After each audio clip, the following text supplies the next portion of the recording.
Peilis studentams, gardus kąsnis bankams.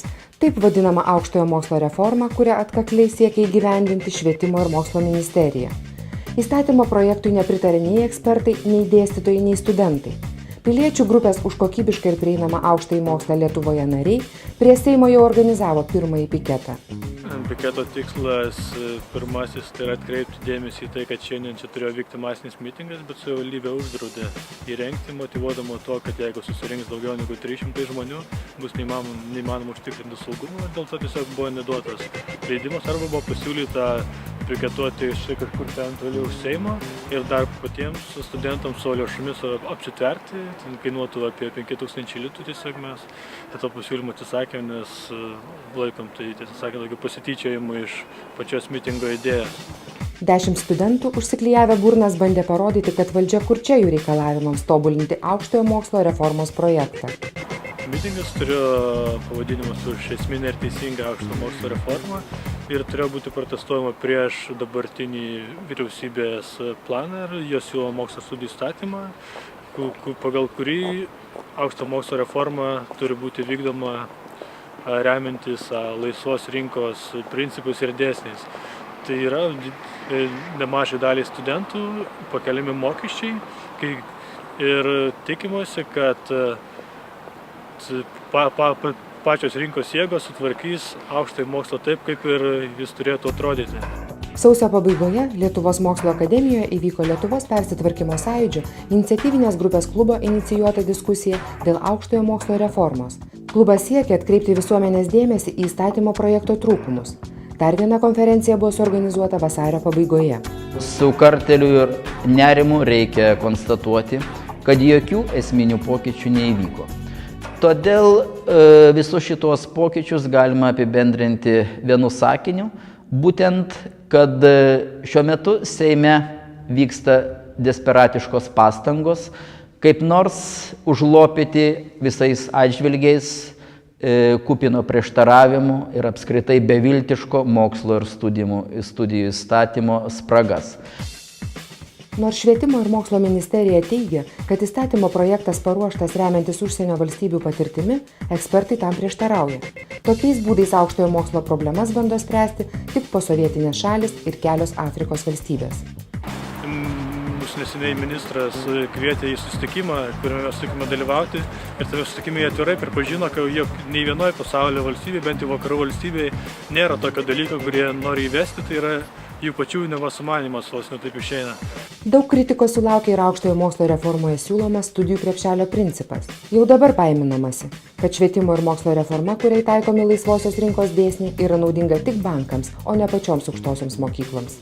Šitą reformą aš pasakyčiau taip. Problemų į niekaip neįsprendžia, o vienintelis neabejotinas dalykas, arba tiksliau aiškus tos reformos laimėtojas yra vienas. Tai tie, kurie dalins studentams milžiniškas paskolas.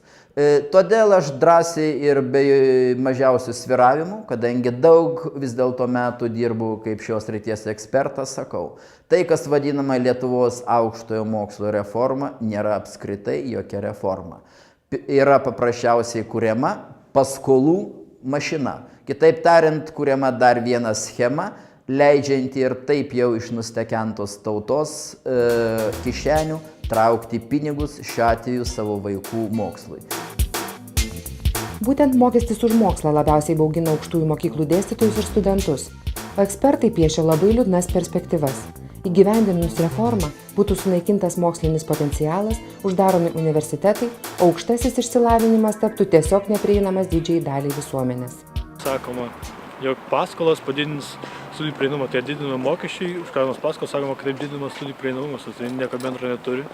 Dėl to kalbama tik apie mokesčius, apie neprognozuojamą ateitį, bet neaišku, kaip tai apskritai gali pagerinti kokybę ir sukurti tokią aukšto mokslo sistemą, kokios mes norėtume. Kadangi visame pasaulyje studentų skaičius auga, daugelis valstybių susiduria su problema, kaip finansuoti išaugusį besimokančiųjų skaičių. Turtingos šalys suteikia galimybę studijuoti nemokamai, o toms šalims, kurioms yra per sunki finansinė našta, renkasi alternatyvinius būdus. Principas yra toks. Dalį mokslo subsidijuoja valstybė, dalį stojantieji ir besimokantieji. Galutinis rezultatas yra štai koks. Visi studentai tada moka arba vadinamai studijų registracijos mokestį, arba kartais tiesiog ir oficialiai vadinama įmoka už mokslą, bet todėl, kad moka visi, šitas mokestis yra palyginti nedidelis ir visiems pakeliamas.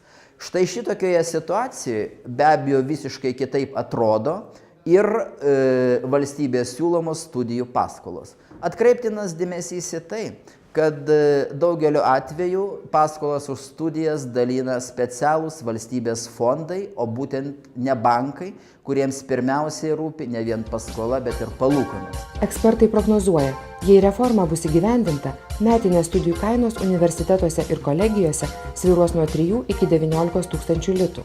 Jau dabar nemažai studentų, baimindamiesi didelių mokesčių, planuoja išvykti studijuoti į užsienį. Klubas, suvokdamas, kas iš tikrųjų yra šita reforma, vienareikšmiškai ir ryžtingai pasako ne, nes tai iš tiesų yra mūsų tautos naikinimas.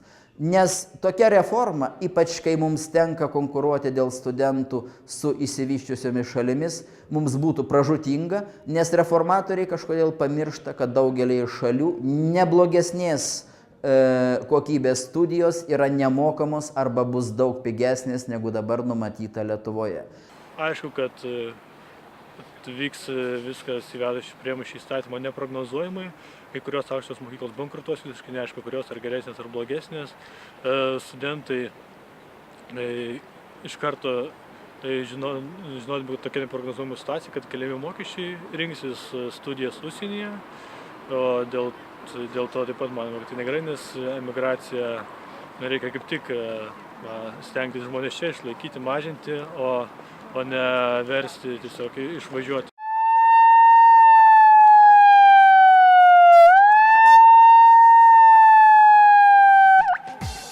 Reformos autoriai nemini ir to, kad bankus labai masina valstybės garantija už studijų paskolas.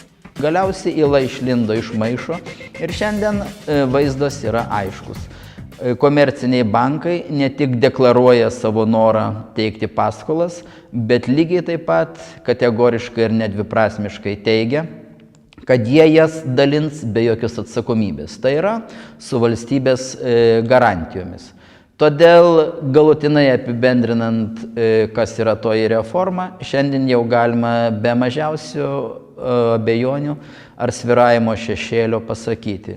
Taip, jau 2 metus Lietuvoje vyksta ne aukštojo mokslo reforma, o visą tą laiką iš tiesų vyko gana gerai suplanuota ir labai nuosekliai įgyvendinama akcija, kurios tikslas sukurti Lietuvoje kiek galint gausesnį ir kuo daugiau už mokslą mokančių piliečių būrį. Kitaip tariant, iš esmės sukurti naują bankų skolininkų kategoriją. Prie Seimo įvykęs piketas buvo tik parengiamoji akcija. Kovo pradžioje studentai kartu su dėstytojų profesinėmis sąjungomis ketino organizuoti mitingą, kad atkreiptų visuomenės dėmesį į aukštojo mokslo reformos grėsmes. Lemiamas veiksnys bus pačios visuomenės ir pirmiausiai žinoma studentijos reakcija.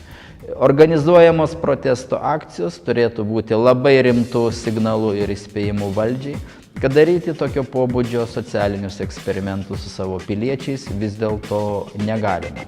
Ir jeigu žmonės bus pakankamai sąmoningi ir supras, kad niekas kitas už juos jų teisių neapgins, manau, kad vis dėlto šita iš tiesų pragaištinga reforma bus sustabdyta.